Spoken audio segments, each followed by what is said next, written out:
কি দেবো দাদা? থোর কত করে? 20 টাকা পিস। একটা থোর আর একটা মোচা দাও। টাকা টাকা। এবার কতটা খুব একটা ভালো দাওনি। রবিনের মাল কখনো খারাপ হয় না কাকা। রবিন পুরো ভারতবর্ষ ঘুরে মাল নিয়ে আসে, পাঞ্জাব, হরিয়ানা, রাজস্থান, উত্তরপ্রদেশ। আজাদ, ভালো আছিস বন্ধু? আমি এই শহরে থাকি, কাঁচামালের গাড়ি চালাই, কিন্তু তুই এখানে? গ্রামে কোনো কাজ নাই, তাতে ছেলের ব্রেন টিউমার হয়েছে, অপারেশন করতে অনেক টাকা লাগবে, তাই শহরে চলে আসলাম। এখানে থেকে কাজ করাও হবে, আবার ছেলের চিকিৎসাটাও হবে। এটা তো ভাবি, আমার ছোটবেলাকার বন্ধু, আমরা ছোটতে একসাথে থাকতাম।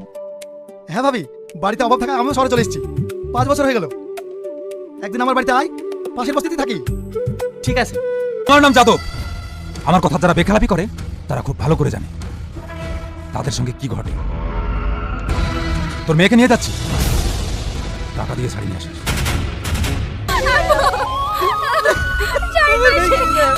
টাকা পাবেন দিতে হবে বলছে, তাই বলে মেখে নিয়ে যাচ্ছেন কেন?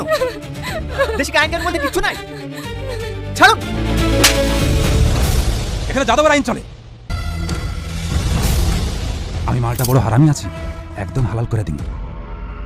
যা নিজের কাজ কর, যা। চলো, তুমি কেন এই ঝামেলার মধ্যে আসছো?